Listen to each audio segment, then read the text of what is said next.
नमस्कार, स्वागत है आप सभी का। आज हम इस वीडियो में जो भी इम्पोर्टेंट क्वेश्चन है एनसीईआरटी क्वेश्चंस के अलावा जो आपके प्रीवियस ईयर्स में पूछे गए हैं और बहुत ही ज़्यादा इम्पोर्टेंट है, जो पक्का आपके एग्जाम में पूछे जाएंगे, उन्हीं सभी क्वेश्चंस को कवर करने वाले हैं। तो सबसे पहला क्वेश्चन है, मार्शल योजना क्या थी? इसने यूरोपीय आर्थिक सहयोग संगठन के गठन का रास्ता कैसे बनाया? देखो, जब सेकेंड वर्ल्ड वॉर हुआ था उसके बाद अमेरिकन जो मंत्री थे मार्शल, उन्होंने एक प्लान लागू किया था, यानी उन्होंने एक योजना बनाई थी जिसके जरिए वो यूरोप के देशों को कुछ पैसा देंगे और यूरोप के देश उससे अपनी इकोनॉमिक ग्रोथ करेंगे। तो यही थी मार्शल योजना, 1948 में आई थी। तो देखो इसमें क्या लिखा है, मार्शल योजना अमेरिका द्वारा दूसरे विश्व युद्ध के बाद बनाई गई थी। ठीक है, वही बात है, सेकेंड वर्ल्ड वॉर के बाद बनाई गई थी। सेकेंड वर्ल्ड वॉर की डेट है 1939 टू 1945, ताकि यूरोपीय देशों की अर्थव्यवस्था को पुनर्गठित किया जा सके, यानी जो उनका नुकसान हुआ है सेकेंड वर्ल्ड वॉर में उस चीज़ से वो उभर सके यूरोप के देश। क्योंकि दूसरे विश्व युद्ध के दौरान अधिकांश यूरोपीय देशों की अर्थव्यवस्था खराब हो गई थी। वही बात, सेकेंड वर्ल्ड वॉर में उनकी इकोनॉमी जो है वो खराब हो गई थी। मार्शल योजना के अंतर्गत ही 1948 में यूरोपीय आर्थिक सहयोग संगठन बनाया गया। यानी कि 1948 में मार्शल योजना के बाद क्या बनाया गया? यूरोपीय आर्थिक सहयोग संगठन, जो आगे चलकर आज यूरोपीय यूनियन के रूप में बदल गया है। ठीक है, जिसके माध्यम से पश्चिमी यूरोप के देशों को आर्थिक मदद दी गई। तो मार्शल योजना एक आर्थिक मदद थी जो कि अमेरिका ने दी थी, यूरोप को दी थी, 1948 में दी थी। ठीक है, तो यही था क्वेश्चन फर्स्ट। उसके बाद अगला क्वेश्चन, यूरोपीय संघ की ऐसी दो विशेषताएं लिखिए जो इसे एक प्रभावशाली गठबंधन बनाती है। ठीक है, यानी कि दो खूबी बतानी है, दो खासियत बतानी है। हमने पूरा ये यूरोपीय संघ जो है बिल्कुल डीप में पढ़ रखा है। अगर आपने वो वीडियोस नहीं देखी हैं चैप्टर वाली तो वो ज़रूर देखें। ये तो एक शॉर्ट क्वेश्चन है 2 नंबर में। अगर आपसे बड़ा क्वेश्चन भी पूछते हैं 6 नंबर में तो वो वीडियो देखकर आप बिल्कुल आसानी से उसका आंसर दे सकते हो। तो उसी में से आप दो अच्छी बातें लिख दो यूरोपीय संघ की। तो पहला पॉइंट इन्होंने लिखा है, यूरोपीय संघ का आर्थिक, राजनीतिक, कूटनीतिक और सैनिक प्रभाव बहुत ज़्यादा है। यानी कि ये इकोनॉमी के मामले में भी बहुत आगे है, पॉलिटिक्स में भी बहुत आगे है। ठीक है, और सेना के प्रभाव में भी, यानी कि उसकी आर्मी भी बहुत तगड़ी है। तो इन सभी चीज़ों में वो आगे है, इसीलिए उसकी एक खासियत है ये। दूसरी, यूरोपीय संघ आर्थिक रूप से बहुत शक्तिशाली है और यूरोपीय संघ की जो इकोनॉमी है वो यूरो है। उनकी जो करेंसी उन्होंने बना रखी है वो यूरो है, और यूरो जो है आज डॉलर के अलावा दूसरी सबसे बड़ी करेंसी मानी जाती है। ठीक है, तो जो यूरो है वो डॉलर को टक्कर दे रही है। तो यही दो खास बात है यूरोपीय संघ की जो इसे वर्ल्ड में एक प्रभावी संगठन बनाती हैं। अगला है, यूरोपीय संघ की गठन प्रक्रिया बताइए। यानी कि एक ही क्वेश्चन है पूरा जो हमने पहले पढ़ा था कि यूरोपीय संघ क्या है, कब बना, उसके बारे में सब कुछ बताना है। तो 2-2 नंबर में आपसे अलग अलग करके पूछ रहे हैं। अब पूछ लिया गठन प्रक्रिया बताइए, यानी कि उसकी शुरुआत बताइए, वो जो शुरू में कैसे बना था। तो इसमें आप बताओगे कि मार्शल योजना के अंतर्गत 1948 में यूरोपीय आर्थिक सहयोग संगठन बना। ठीक है, मार्शल योजना आई 1948 में और क्या बन गया? यूरोपीय आर्थिक सहयोग संगठन नाम का एक ग्रुप। 1949 में यूरोपीय परिषद की स्थापना की गई। उससे अगले साल क्या बनाया गया? यूरोपीय परिषद बनाई गई। फिर 1957 में यूरोपीय इकोनॉमिक कम्युनिटी यानी यूरोपीय आर्थिक समुदाय बनाया गया। ठीक है, ये डेट आप याद रख लेना, 1957 में क्या बनाया गया। उसके बाद यूरोपीय पार्लियामेंट के गठन के बाद इस प्रक्रिया ने राजनीतिक स्वरूप प्राप्त कर लिया और 1992 में, यानी जब सोवियत संघ टूटा तो सोवियत संघ के पतन के बाद इस प्रक्रिया में तेजी आई और 1992 में यूरोपीय संघ की स्थापना की गई। तो यूरोपीय संघ कैसे बना है? सबसे पहले 1948 में यूरोपीय आर्थिक सहयोग संगठन बना। फिर 1957 में यूरोपीय आर्थिक समुदाय बना, यानी कि यूरोपीय इकोनॉमिक कम्युनिटी बनी। उसके बाद 1992 में यूरोपीय संघ बना। तो ये 3 डेट आपको याद रखनी है। यही इसकी गठन प्रक्रिया, यानी कि इसकी हिस्ट्री बनने में। बना तो 1992 में है, पर इससे पहले जो और ग्रुप बने थे छोटे वाले जो आगे चलकर यूरोपीय संघ बने हैं, उनके बारे में इस क्वेश्चन में पूछा गया था। तो 2 आप बताओगे। पहला 1948 यूरोपीय आर्थिक सहयोग संगठन, उसके बाद 1957 यूरोपीय इकोनॉमिक कम्युनिटी। ठीक है, अब है अगला क्वेश्चन, यूरोपीय संघ के झंडे में दर्शाए गए सोने के रंग के 12 सितारों के घेरे का क्या महत्व है? यानी कि यूरोपीय संघ के झंडे में जो 12 गोल्डन स्टार्स हैं वो क्या दिखाते हैं? तो यूरोपीय संघ के झंडे में सोने के रंग के सितारों का एक घेरा है जो यूरोप के लोगों की एकता और भाईचारे का प्रतीक है। तो ये उनकी यूनिटी यानी एकता, और भाईचारा मतलब ब्रदरहुड या फ्रेटर्निटी दिखाते हैं। तो जो ये सितारे हैं ये सारे के सारे यूरोप के देशों की एकता और भाईचारे का प्रतीक है। इसमें कितने सितारे हैं? इस झंडे में 12 सितारे हैं, क्योंकि यूरोप में 12 की संख्या को पूर्णता, एकता और समग्रता का प्रतीक माना जाता है। यानी एक तरीके से लकी नंबर मानते हैं वो, कि इससे कंप्लीटनेस आती है। पूर्णता मतलब बिल्कुल पूरा, ठीक है। एकता यानी यूनिटी, समग्रता मतलब प्रोस्पेरिटी। तो देशों में 12 का नंबर उनका लकी नंबर है। उसकी वजह से उनमें क्या आती है? एकता आती है, पूर्णता आती है और समग्रता आती है, ठीक है। यानी उनका विकास होता है। अब है नेक्स्ट क्वेश्चन, 1970 के दशक में चीन के नेतृत्व द्वारा कौन से दो प्रमुख नीतिगत निर्णय लिए गए? यानी 1970 के दशक में चाइना ने कौन से डिसीजन लिए थे? तो हम सभी को पता है 1970 में चाइना ने प्राइवेटाइजेशन किया था अपने देश का। तो 1970 के दशक में चीन ने अपने आर्थिक विकास को बढ़ावा देने के लिए अमेरिका के साथ अपने संबंधों को सुधारते हुए कई अन्य महत्वपूर्ण कदम उठाए। यानी कि चीन ने 1970 के दशक में अमेरिका से अपने रिलेशन बनाए और अपनी जो पुराना तरीका था उसका काम करने का, उसमें बहुत सारे सुधार करे। इसी कड़ी में 1973 में प्रधानमंत्री चाउ एन लाई, 1973 में चाउ एन लाई नाम के जो प्रधानमंत्री थे चाइना में, उन्होंने खेती, उद्योग, सेना और विज्ञान प्रौद्योगिकी के क्षेत्र में आधुनिकीकरण के 4 प्रस्ताव रखे। यानी एग्रीकल्चर में, इंडस्ट्रीज़ में, आर्मी में और टेक्नोलॉजी में क्या करेंगे? मॉडर्नाइजेशन करेंगे। 1973 में चाइना ने ये बात की। 1978 में फिर क्या अपनाया गया? Open door policy. तो 1978 में चीनी नेता देंग शाओपिंग ने खुले द्वार की नीति की घोषणा करके आर्थिक सुधारों की शुरुआत की। तो यही पूछा था कि 1970 में क्या क्या चेंजेस करे। तो अब पहली बात है 1973 में जो है चारों चीज़ों में बदलाव किया गया, मॉडर्नाइजेशन लाया गया। 1978 में देंग शाओपिंग ने ओपन डोर पॉलिसी अपनाई और पूरी दुनिया के लिए चाइना के रास्ते खोल दिए। चीनी नेताओं ने विवेकपूर्ण निर्णय लेते हुए रूसी आर्थिक मॉडल शॉक थेरेपी को न अपनाकर चरणबद्ध ढंग से अपनी अर्थव्यवस्था को विश्व बाजार के लिए खोला।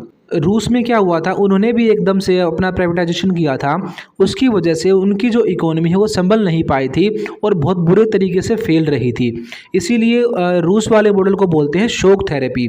शॉक मतलब झटका, थेरेपी मतलब इलाज। यानी कि उनको बहुत बड़ा झटका लगा। जो उन्होंने इलाज किया था अपनी इकोनॉमी को सुधारने के लिए, उस इलाज की बजाय उनके साथ क्या हो गया? शॉक हो गया, यानी कि झटका हो गया।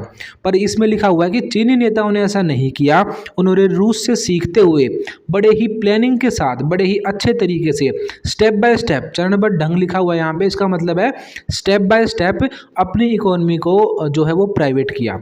1982 और 1988 में चीन ने क्रमशः खेती और औद्योगिकरण का निजीकरण किया। यानी कि 1982 में खेती को प्राइवेट किया और 1998 में इंडस्ट्रीज़ को प्राइवेट किया, ताकि विदेशी निवेशकों को आकर्षित किया जा सके, ताकि दूसरे देशों के लोगों को, दूसरी कंपनियों को उनके देश में बुलाया जा सके। तो इस तरीके से स्टेप बाय स्टेप चाइना ने 1970 में अपनी इकोनॉमी में जो है वो चेंजेस करे। अगला जो क्वेश्चन है ये है, आपके अनुसार निम्नलिखित कार्टून क्या संदेश दे रहा है? इस कार्टून में 2 पहिए किसका प्रतिनिधित्व कर रहे हैं? ये वो साइकिल वाला कार्टून है जिसके 2 पहिए थे। तो हमने ये जो कार्टून वाली वीडियो है अलग से बना रखी है, तो इस वीडियो में हम ये नहीं करेंगे। बिल्कुल सेपरेटली मैंने आपको हर एक चैप्टर की कार्टून की वीडियो भी बना रखी है, तो आप वो वीडियो देख लें, उसमें हमने क्वेश्चन कवर कर रखा है। अब है नेक्स्ट क्वेश्चन, 1947 से 1962 तक भारत चीन संबंधों का वर्णन करें। यानी कि रिलेशन बताओ भारत के और चाइना के। कब से कब तक? 1947 से लेकर, यानी जब हम आज़ाद हुए थे तब से लेकर कब तक? 1962 तक। हमारा युद्ध हुआ था चाइना के साथ 1962 में, तो युद्ध से पहले के रिलेशन बताने हैं हमें, ठीक है। तो शुरू में तो हमारे अच्छे ही थे, पर युद्ध के बाद हमारे क्या हो गए थे? खराब हो गए थे। तो सबसे पहला बात है इसमें कि आरंभ से ही भारत ने साम्यवादी चीन के प्रति मैत्रीपूर्ण और तुष्टीकरण की नीति अपनाई, यानी कि दोस्ती की नीति अपनाई। यानी भारत और चाइना पहले क्या थे? दोस्त थे। पहले उसने चीन को मान्यता दी, फिर संयुक्त राष्ट्र संघ में उसके प्रवेश का समर्थन किया। पहले तो चीन को उसने सपोर्ट किया, उसके बाद यूएनओ में चीन की एंट्री करवाई भारत ने ही, ठीक है। और देख लो आज चीन ही हमारे सामने दिक्कत खड़ी करता है यूएनओ में, और हमने उसको एंट्री दिलवाई थी कभी, ठीक है। तो 29 अप्रैल 1954 को चीन के साथ एक व्यापारी समझौता करके भारत ने तिब्बत में प्राप्त बहिर्देशीय अधिकारों को चीन को दे दिया और स्वयं कुछ भी प्राप्त नहीं किया। तो दोस्ती दोस्ती में भारत ने क्या किया? पहले चाइना और भारत के बीच में एक एरिया पड़ता था तिब्बत, ठीक है। उस तिब्बत वाले एरिया पे ना तो चाइना का राज था ना भारत का राज था, एक अलग से ही एक स्टेट हुआ करता था या देश हुआ करता था तिब्बत। तो तिब्बत में व्यापार करने की बात भारत ने जब चाइना के साथ करी तो इन दोनों का एक समझौता हुआ था 1954 में। और भारत ने क्या करा, दोस्ती दोस्ती में, भाईचारे में उस एरिया के राइट जो है वो चाइना को दे दिए, ठीक है। और भारत को इससे कुछ भी नहीं मिला, ठीक। समझौते के समय दोनों देशों ने पंचशील के सिद्धांतों के प्रति विश्वास दिलाया। यानी ये जब समझौता हुआ तो पंचशील की बात हुई। पंचशील का मतलब है 5 ऐसी बातें हैं, 5 ऐसे सिद्धांत हैं जिन पर भारत और चाइना ने साइन किए थे। पंचशील के अंदर क्या हुआ था, दोनों देशों की भाईचारे की बात थी, भारत और चाइना की 5 बातें थी इसमें, जैसे कि एक दूसरे का सम्मान करेंगे, एक दूसरे के देश में इंटरफेयर नहीं करेंगे, आंतरिक मामले होते हैं जो इंटरनल चीज़ें होती हैं देश की उसमें इंटरफेयर नहीं करेंगे, कभी भी एक दूसरे देश पर हमला नहीं बोलेंगे, ठीक है, कभी भी दुश्मन के साथ हाथ नहीं मिलाएंगे। इस टाइप की 5 बातें थी ताकि दोनों देशों की एकता बनी रहे, दोनों देशों की अखंडता बनी रहे, ठीक है। तो 1954 में ही क्या हुआ है, पंचशील समझौता। उसके बाद 1955 में बांडुंग सम्मेलन में इन्हीं सिद्धांतों का विस्तार किया गया। एक और समझौता हुआ, अच्छा वो कहाँ पे हुआ है, बांडुंग नाम की जगह पे। कब हुआ है, 1955 में। तो यहाँ पे भी दोस्ती की बात चल रही है अब तक। तो अब तक हमने पढ़ी है दोस्ती की बातें। अब तक हमने क्या क्या पढ़ा, 1954 में क्या हुआ है, पंचशील समझौता, ठीक है। और तिब्बत वाली जो मैटर है उसमें हमारी दोस्ती हुई। उसके बाद दूसरा हमने पढ़ा 1955 में क्या हुआ, बांडुंग समझौता या बांडुंग सम्मेलन। बांडुंग सम्मेलन में भी भारत और चाइना की दोस्ती की बात हुई। फिर है चीन के प्रधानमंत्री चाउ एन लाई 1954 में भारत की यात्रा पर आए। चीनी प्रधानमंत्री जो हैं चाउ एन लाई वो भारत में आए हैं, ठीक है। और पंडित नेहरू ने भी चीन का दौरा किया है। तो 1954 तक हमारे रिलेशन बहुत अच्छे हैं चाइना के साथ। इसके बाद 1954 के बाद जो तिब्बत वाला मैटर है उससे हमारा रिलेशन थोड़ा ख़राब होना शुरू हुआ और तिब्बत वाले बात को लेकर जो है भारत और चाइना के संबंधों में तनाव आना शुरू हो गया। और चीन ने 20 अक्टूबर 1962 को भारत पर बड़े पैमाने पर आक्रमण किया। इस कारण दोनों देशों के संबंध खराब हो गए। तो 1955 तक तो लगभग हमारे अच्छे थे, 55 के बाद धीरे धीरे ख़राब होने शुरू हुए और 62 में आकर तो चाइना के साथ हमें युद्ध करना पड़ा, ठीक है। तो ये थे 47 से 62 तक के संबंध। भारत चीन संबंध पे हमने एक पूरी वीडियो बना रखी है अच्छे से, वो आप देखें, उसमें आपको सारी स्टोरी पता चल जाएगी कि कैसे 1962 की लड़ाई हुई, कैसे हमारी दिक्कत हुई चीन के साथ, ठीक है। अब है हमारा नेक्स्ट क्वेश्चन, यूरोपीय संघ को एक प्रभावशाली संगठन बनाने वाले किन्हीं 4 कारकों की व्याख्या कीजिए। सबसे पहला पॉइंट, इसकी हमें अच्छी अच्छी बातें बतानी है कि इसको एक अच्छा ग्रुप जो है वो क्या क्या चीज़ें बनाती है। यूरोपीय यूनियन हम सभी को पता है एक बहुत ही अच्छा और सबसे बड़ा संगठन है पूरे वर्ल्ड में। तो सबसे पहली बात, यूरोपीय संघ की साझी मुद्रा, मुद्रा यानी कि करेंसी। तो यूरोपीय यूनियन की जो करेंसी है वो सभी एक करेंसी फॉलो करते हैं और वो करेंसी है यूरो। तो उसकी जो ये मुद्रा है ये उसकी खास बात है। तो पहले पॉइंट में क्या पढ़ा हमने, यूरोपीय संघ की साझी मुद्रा। स्थापना दिवस, यानी कि इन्होंने अपनी जो एस्टेब्लिशमेंट है, यानी कि अपनी जो इन्होंने जिस दिन यूरोपीय यूनियन बनाया था उसी दिन को ये अपना स्थापना दिवस मानते हैं और एक साथ सारे देश इस चीज़ को सेलिब्रेट करते हैं। जैसे हम अपना इंडिपेंडेंस डे मनाते हैं, ये लोग भी अपना स्थापना दिवस मनाते हैं। गान एवं झंडा, इनका जो नेशनल एंथम है, गान मतलब एंथम, तो इनका नेशनल एंथम भी एक है और इनका झंडा भी एक है। तो इनकी खास बात क्या क्या है, इनकी मुद्रा एक है, इनका स्थापना दिवस एक है, इनका गान एक है और इनका झंडा एक है, ठीक है। दूसरा पॉइंट, यूरोपीय संघ का आर्थिक, राजनीतिक, कूटनीतिक और सैनिक प्रभाव बहुत अधिक है। यानी यूरोपीय यूनियन जो है वो राजनीति में भी आगे है, आर्थिक क्षेत्र में भी आगे है, कूटनीति में भी आगे है और सेना में भी टॉप पे है। थर्ड पॉइंट, यूरोपीय संघ आर्थिक रूप से बहुत शक्तिशाली है। यूरोपीय संघ के पास बहुत ज़्यादा पावर है, बहुत पैसे वाले हैं वो देश। फोर्थ पॉइंट, यूरोपीय संघ आर्थिक, राजनीतिक और सामाजिक मामलों में दखल देने में सक्षम है। यानी कि वर्ल्ड में अगर कोई भी बात होती है, चाहे वो इकोनॉमिक क्षेत्र में हो, चाहे राजनीतिक क्षेत्र में हो, चाहे सामाजिक क्षेत्र में हो, किसी भी फील्ड में आ जाओ, यूरोपीय यूनियन वाले जो हैं वो अपना दखल देते हैं। यानी कि वो बहुत पावरफुल है इन सभी चीज़ों में, ठीक। अब है नेक्स्ट क्वेश्चन, बड़ा ही इंपॉर्टेंट क्वेश्चन है नेक्स्ट क्वेश्चन। ये सारे क्वेश्चन आप देख लो, प्रीवियस ईयर क्वेश्चन हैं सारे के सारे। तो आसियान शैली से क्या अभिप्राय है। इसके किन्हीं दो उद्देश्यों का उल्लेख कीजिए। आसियान हम सभी को पता है association of south east Asian Nations, यानी कि दक्षिण पूर्वी एशियाई देशों का संगठन, जिसमें कि Indonesia, Malaysia, Philippines, Singapore, Thailand ये वाले देश थे। तो आसियान शैली का मतलब क्या है? शैली होता है काम करने का तरीका। तो जिस तरीके से आसियान ग्रुप काम करता है, जो उसका कामकाज करने का तरीका है, उसका जो पूरा पूरा फ्रेमवर्क है, उसको कहा जाता है आसियान शैली। ठीक है, तो इसमें देखो अब क्या लिखा है। आसियान शैली आसियान सदस्यों के अनौपचारिक और सहयोगपूर्ण कामकाज का स्वरूप है, यानी कि जिस तरीके से वो अपना काम करते हैं अनऑफिशियली, जो भी उनके प्यार प्रेम है, जिस तरीके से भाईचारे के साथ वो काम करते हैं, वही है क्या आसियान शैली। इसके दो उद्देश्य हैं। पहला, आसियान विजन 2020 में अंतर्राष्ट्रीय समुदाय में आसियान की एक बहुमुखी भूमिका को प्रमुखता दी गई है। आसियान विजन 2020, इसमें ये कहा गया था कि 2020 तक हम आपस में अपने व्यापार को बहुत आगे लेकर जाएंगे, अपने व्यापार के साथ चाइना को भी शामिल करेंगे। ठीक है, यानी कि पहला पॉइंट ये कह रहा है कि इसमें आसियान शैली में पहली बात ये आई है कि आसियान विजन 2020 यानी 2020 तक आसियान वाले देश जो हैं वो क्या कर लेंगे, अपने ग्रुप को और आगे लेकर जाएंगे और बहुत बड़े लेवल पे आसियान को वो पहुंचाएंगे। दूसरा पॉइंट, हनोई कार्य योजना के तहत क्षेत्रीय आर्थिक एकीकरण होगा। हनोई एक जगह का नाम है, तो इन्होंने जो अपनी मीटिंग की थी हनोई, ठीक है, तो हनोई कार्य योजना यानी हनोई में डिसाइड हुआ कि कैसे आगे काम करना है। तो हनोई कार्य योजना के तहत क्या हुआ, आर्थिक एकीकरण हुआ इन देशों का, यानी ये देश आपस में जुड़े, पैसे को लेकर जो है इन्होंने अपना एक साथ समझौता किया।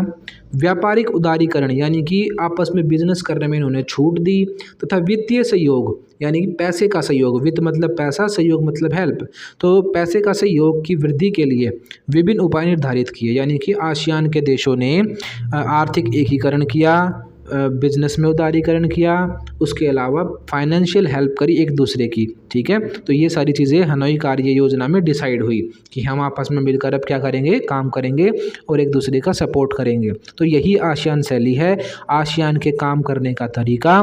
ठीक है, और उस तरीके में वो आसियान विज़न उसने अपना एक एम फिक्स किया था कि मैं 2020 तक इस लेवल तक पहुंच जाऊंगा। उसके बाद जो है इन्होंने अपने फ्री ट्रेड वगैरह चलाए और अपने देश को, अपने ग्रुप को बहुत आगे लोग लेकर गए। तो आसियान क्या है पता चल गया आपको, आसियान शैली क्या है, उसके कामकाज करने का तरीका। अब देखो आप नेक्स्ट क्वेश्चन, राजनीति व आर्थिक एकांतवास की समाप्ति करने से पहले चीन को किस किस संकट का सामना करना पड़ा। ठीक है, तो हमें ये बताना है कि जब तक जो अपना प्राइवेटाइजेशन नहीं किया था, यानी राजनीतिक और आर्थिक एकांतवास, एकांत को मतलब होता है अलग रहना, एकांत में रहना, तो यानी कि अपना जो पहले वो प्राइवेटाइजेशन नहीं किया था जब तक चाइना ने, तो उसको क्या क्या प्रॉब्लम फेस करनी पड़ी थी। पहला पॉइंट, 1949 में चीन ने आर्थिक विकास के लिए सोवियत मॉडल अपनाया, परंतु इसके उचित परिणाम नहीं निकले।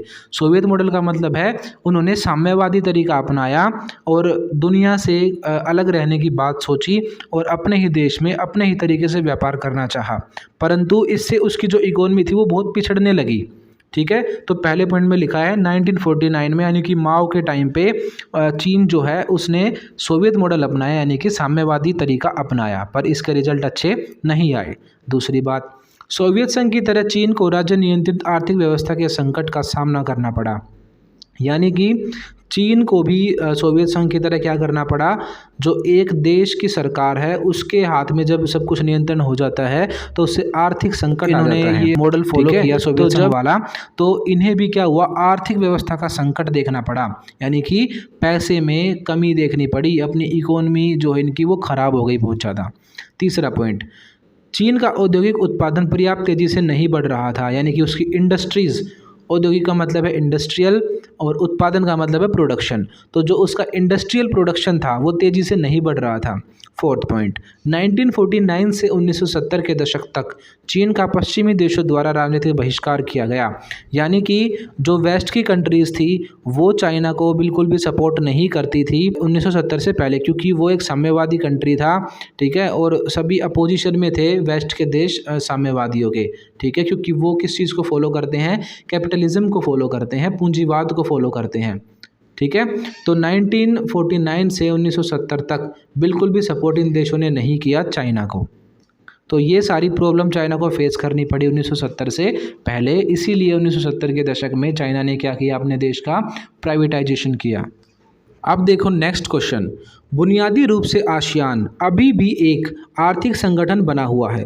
देखो जो आसियान है, दक्षिणी पूर्वी एशियाई देशों का जो ग्रुप है, वो एक आर्थिक संगठन बना था, यानी कि कोई सुरक्षा को लेकर नहीं बना था वो, मतलब किसी तरीके का कोई सैनिक गठबंधन नहीं है वो केवल और केवल इसलिए बना था क्योंकि इन देशों ने ये बात सोची थी कि हम सभी को एक साथ मिलकर अपनी इकोनॉमिक ग्रोथ करनी चाहिए, आपस में व्यापार करना चाहिए। और देखते हो आप आज ये देश मलेशिया वगैरह, सिंगापुर वगैरह बहुत छोटे छोटे देश हैं, पर फिर भी इनकी इकोनॉमी बहुत ही बड़े लेवल पे जा रही है, बहुत फास्टेस्ट तरीके से ये ग्रोइंग इकोनॉमी है। ठीक है, तो आसियान एक आर्थिक संगठन के रूप में ही बना था। और ये कह रहे हैं इस क्वेश्चन में कि आप ये बताओ कि आज तक भी आसियान जो है वो एक आर्थिक संगठन क्यों बना हुआ है। ठीक है, तो बिल्कुल इसकी जो नींव है वो आर्थिक पर ही टिकी हुई है। ठीक है, ये आपस में व्यापार वगैरह में बहुत सारी चीज़ें करते हैं, जैसे आपने पढ़ा था, ये आपस में फ्री ट्रेड भी करते हैं। ठीक है, तो इसीलिए आज तक ये क्या बना हुआ है, आर्थिक संगठन बना हुआ है, इकोनॉमिक ग्रुप बना हुआ है एक। ठीक है, कोई सेना वेना से इसका मतलब नहीं है, ये केवल व्यापार की बात करता है और बिजनेस वगैरह की बात करता है। तो उत्तर पढ़ते हैं अब, आसियान बुनियादी रूप से अभी भी एक आर्थिक संगठन बना हुआ है। ठीक है, आर्थिक संगठन बना हुआ है अब तक। आसियान क्षेत्र की कुल अर्थव्यवस्था अमेरिका, यूरोपीय संघ तथा जापान की तुलना में बहुत छोटी है या काफ़ी छोटी है, पर इसका विकास इन सब से अधिक तेज़ी से हो रहा है। हम सभी को पता है कि आसियान वाले देश इतने बड़े देश नहीं हैं, ये अमेरिका जैसी पावर से या आप कह लो यूरोपीय यूनियन जैसी पावर से बहुत छोटी इकोनॉमी है, यानी कि बहुत छोटे हैं उनसे ये देश, पर फिर भी जो इनका विकास हो रहा है बहुत तेज़ी से हो रहा है, ये लिखा हुआ है। यह संगठन इस क्षेत्र के देशों के आर्थिक विवादों को निपटाने के लिए बनी वर्तमान व्यवस्था को भी सुधारना चाहता है। यानी कि इनके देश में, यानी कि जो पूरा का पूरा ये दक्षिण पूर्वी एशिया है, यहाँ पे जो भी आर्थिक विवाद होता है, ये देश आपस में उस चीज़ को निपटा लेते हैं, उस चीज़ को आपस में सुधार लेते हैं। आसियान ने निवेश यानी कि इन्वेस्टमेंट, श्रम मतलब लेबर, और सेवाओं के विषय में, सेवा मतलब नौकरियाँ, तो इन्वेस्टमेंट के क्षेत्र में, लेबर के क्षेत्र में और सेवाओं यानी नौकरियों के क्षेत्र में मुक्त व्यापार क्षेत्र बनाने पर भी ध्यान दिया है। यानी कि आपस में फ्री ट्रेड की ये बात करते हैं, यानी कि आपस में टैक्स वगैरह ये लोग नहीं लेते। इस प्रस्ताव पर आसियान के साथ बातचीत करने की पहल अमेरिका और चीन ने भी कर दी है। अब अमेरिका और चाइना भी चाहते हैं कि वो इन देशों के साथ क्या करें, फ्री ट्रेड करें। आसियान द्वारा अभी टकराव की जगह बातचीत को बढ़ावा देने की नीति अपनाई है।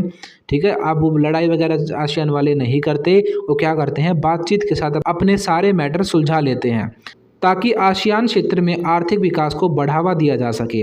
यानी कि ये सारे लोग आपस में लड़ाई वगैरह नहीं करते, बिल्कुल प्यार से अपने मैटर को सुलझा लेते हैं ताकि जो इनकी इकोनॉमिक ग्रोथ है, आर्थिक विकास है, वो बहुत ज़्यादा आगे जा सके और इनकी ग्रोथ हो सके। ठीक है, तो आज तक हम कह सकते हैं कि आसियान क्या बना हुआ है, एक आर्थिक संगठन बना हुआ है। शुरुआत भी इसकी आर्थिक के रूप में हुई थी और आज भी इसका जो बुनियादी ढांचा है वो कैसा है, आर्थिक संगठन जैसा। ठीक है, तो जो हमने चैप्टर वाली वीडियो में पढ़ा था कि आसियान क्या है, वही सारी बातें आपको लिख देनी है इसमें। ठीक है, और एक्सप्लेन कर देना है कि आसियान जो है वो एक आर्थिक संगठन आज तक बना हुआ है। अब है अगला क्वेश्चन, चीन की नई आर्थिक नीति ने किन 4 तरीकों से चीन की अर्थव्यवस्था को लाभ पहुंचाया। तो जो न्यू इकोनॉमिक पॉलिसी चाइना ने अपनाई, यानी कि अपना प्राइवेटाइजेशन किया, उससे उसको क्या फ़ायदे हुए। अब देखो, इसमें पहला फ़ायदा दिया है कृषि एवं उद्योगों के निजीकरण से चीन की अर्थव्यवस्था को मजबूती मिली। जब उसने खेती को और इंडस्ट्रीज़ को प्राइवेट किया तो उसकी इकोनॉमिक ग्रोथ हुई बहुत ज़्यादा। पहला पॉइंट ये बात कह रहे हैं। दूसरी बात, चीन सन 2001 में विश्व व्यापार संगठन का सदस्य बना। तो ये बहुत इंपॉर्टेंट पॉइंट है, ये इसकी डेट आप याद रखना। 2001 में चाइना किसका सदस्य बना है, विश्व व्यापार संगठन यानी कि WTO का। तो विश्व व्यापार संगठन का सदस्य बनेगा तो उसका व्यापार पूरे वर्ल्ड में फैलेगा। तो चाइना ने बहुत तगड़े तरीके से प्रोडक्शन किया और पूरी दुनिया में अपना व्यापार किया। तो दूसरा पॉइंट है कि 2001 में वो WTO का मेंबर बना। तीसरा पॉइंट, चीन एशिया की आर्थिक महाशक्ति बन गया है। पहले एक हुआ करता था रूस, ठीक है, पर अब क्या हो रहा है, चीन जो है वो एशिया की महाशक्ति बनकर उभरा है पूरी दुनिया के सामने। ठीक है, चीन ने बड़ी संख्या में विदेशी निवेशकों को आकर्षित किया, यानी कि चाइना में बहुत ज़्यादा कंपनियां लगी हैं विदेशों की। तो विदेशों की अगर कंपनियां लगेंगी ज़्यादा तो उससे क्या होगा, विदेशी करेंसी आएगी, जिससे कि चाइनीज़ इकोनॉमी है वो ग्रो करेगी। तो फोर्थ पॉइंट में लिखा है कि चीन में बहुत बड़ी संख्या में जो बाहर के इन्वेस्टर हैं, फॉरेन इन्वेस्टर्स हैं, वो आए हैं, यानी कि विदेशी लोग आकर वहाँ पे बिजनेस कर रहे हैं। तो ये सारी बातें हैं जिन्होंने चाइनीज़ अर्थव्यवस्था को फ़ायदा पहुंचाया। अब ये है हमारा सबसे इम्पोर्टेंट क्वेश्चन। इस क्वेश्चन में हमसे यूरोपीय संघ के बारे में पूछा है। तो देखो बार बार अलग अलग तरीके से घुमाकर, कभी लैंग्वेज चेंज कर कर इस क्वेश्चन को पूछा जाता है, ठीक है, पर सभी का आंसर वही है, हमें पूरी स्टोरी बतानी होती है यूरोपीय संघ की। तो शुरू में जो यूरोपीय संघ बना था, यूरोपीय यूनियन बना था 1948 में, वो एक आर्थिक समुदाय के रूप में बना था। आप सभी को पता है इकोनॉमिक जो उनकी दिक्कत हो रही थी उनको, उस इकोनॉमिक दिक्कत से उभरने के लिए बना था ये। मार्शल योजना अमेरिका ने लागू की थी, कुछ पैसे दिए थे यूरोप के देशों को, तो इकोनॉमिक तरीके से ये ग्रुप शुरू हुआ था। पर धीरे धीरे हम सबको पता है 1992 आते आते यूरोपीय यूनियन जो है वो क्या बन गया था, एक राजनीतिक संगठन बन गया था। और आज के टाइम पे ये आर्थिक के साथ साथ राजनीतिक, सैनिक, हर एक तरीके से जो है वो सक्सेसफुली काम कर रहा है। तो अब सिर्फ ये आर्थिक संगठन नहीं रहा है, ये राजनीतिक भी बन गया है और बहुत ज़्यादा इम्पोर्टेंस रखता है पूरे संसार में। तो यही है ये क्वेश्चन कि यूरोपीय संघ जो है वो कैसे आज एक राजनीतिक संगठन के रूप में बदल रहा है। तो उसमें पूरी स्टोरी बता देना जो हमने चैप्टर वाली वीडियो में पढ़ी थी, ठीक है। तो आइए अब इस क्वेश्चन को देखते हैं। पहले इन्होंने कैसे पूछ रखा, देखो, ऐसे किन्हीं 3 प्रमुख कारकों का मूल्यांकन कीजिए जो यूरोपीय संघ को आर्थिक सहयोग वाली संस्था से बदलकर एक राजनीतिक रूप देने के लिए उत्तरदायी हैं।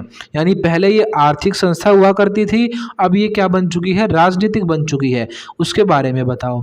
दूसरे तरीके से देखो क्या पूछा है, एक अधिराष्ट्रीय संगठन के रूप में यूरोपीय संघ की भूमिका का मूल्यांकन करें। यानी कि आज एक सुपर नेशनल ऑर्गेनाइजेशन जो है वो बन गया है यूरोपीय यूनियन, और उसकी जो ये पावर है उसके बारे में बताओ। यानी कि वही पूरा यूरोपीय यूनियन के बारे में बताना है। 6 नंबर का ये क्वेश्चन आया हुआ है आपके पेपर में, कई बार आया हुआ है और बहुत इंपॉर्टेंट क्वेश्चन है ये। अगला देख लो कैसे पूछ रखा है, यूरोपीय संघ को आर्थिक, राजनीतिक तथा सैनिक क्षेत्रों में अति प्रभावशाली क्षेत्रीय संगठन क्यों समझा जाता है। फिर वही तीनों एरिया पूछ लिया उसके कि उसकी इकोनॉमी कैसे ग्रोइंग है, राजनीतिक यानी पॉलिटिकल एरिया में वो कैसे ग्रोइंग है, और सेना उसकी कैसी है। तो यही पॉइंट तो हमने सारे पढ़े थे कि उसका आर्थिक प्रभाव, उसका राजनीतिक प्रभाव, उसका सैनिक प्रभाव, ठीक है। तो यही उसकी तारीफ करनी है हमें और पूरी स्टोरी बतानी है कि यूरोपीय संघ कैसे बना, यही इस क्वेश्चन का आंसर है। तो देखते हैं अब, यूरोपीय संघ यूरोप के देशों का एक महत्वपूर्ण संगठन है। यानी कि यूरोपीय यूनियन जो है वो यूरोप के जो देश हैं उनका एक महत्वपूर्ण ग्रुप है। पिछले कुछ वर्षों में यूरोपीय संघ की शक्तियों में व्यापक वृद्धि हुई है, यानी बहुत बड़े लेवल पर उसकी पावर बढ़ी है, जिसके कारण यह संगठन एक अधिराष्ट्रीय संगठन के रूप में उभरा है। यानी कि एक बहुत बड़े इंटरनेशनल ग्रुप के रूप में ये उभरा है। यूरोपीय संघ ने अपना राजनीतिक और कूटनीतिक प्रभाव स्थापित करने के लिए चौतरफा प्रयास किए हैं। यानी कि हर तरीके से उसने कोशिश की है अपना प्रभाव बनाने के लिए पूरी दुनिया पे। यूरोपीय संगठन यूरोपीय देशों का एक क्षेत्रीय संगठन है, यानी कि यूरोप के देशों ने मिलकर अपना एक ग्रुप बनाया है। यूरोपीय संघ का अपना झंडा, गान, स्थापना दिवस तथा मुद्रा है, ठीक है। यानी इसकी एक ही करेंसी है, एक ही झंडा है, एक ही इसका राष्ट्रीय गान है, एक ही इसका स्थापना दिवस है। तो यही सारी चीज़ें इसको शक्तिशाली बनाती हैं। आगे, यूरोपीय संघ का विश्व राजनीति में आर्थिक, राजनीतिक, कूटनीति तथा सैनिक महत्व बहुत अधिक है। यानी कि हर फील्ड में वो बहुत आगे है। यूरोपीय संघ की अर्थव्यवस्था विश्व की सबसे बड़ी अर्थव्यवस्था है।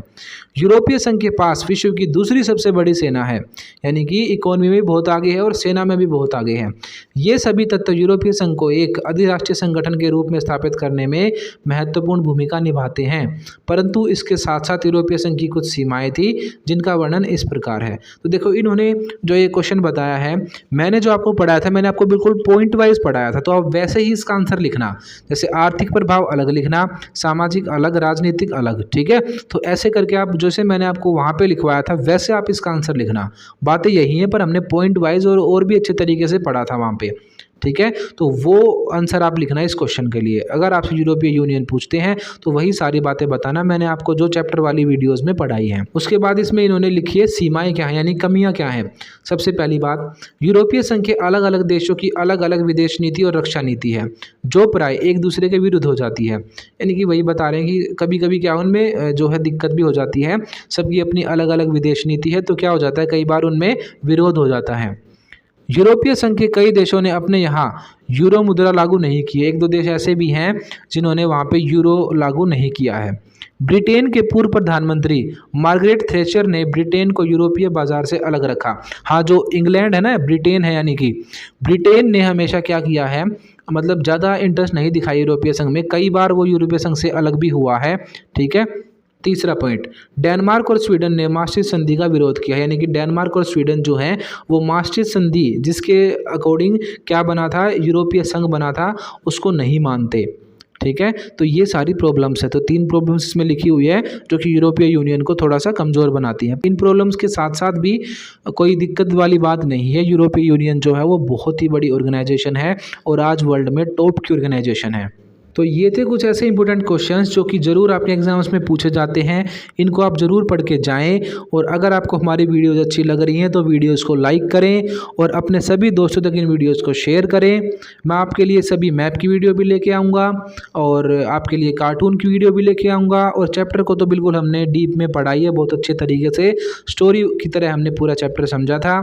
तो अगर आपको हमारी मेहनत पसंद आ रही है तो ज़रूर इस चैनल को सब्सक्राइब कर लें और अपने दोस्तों तक ज़रूर शेयर करें।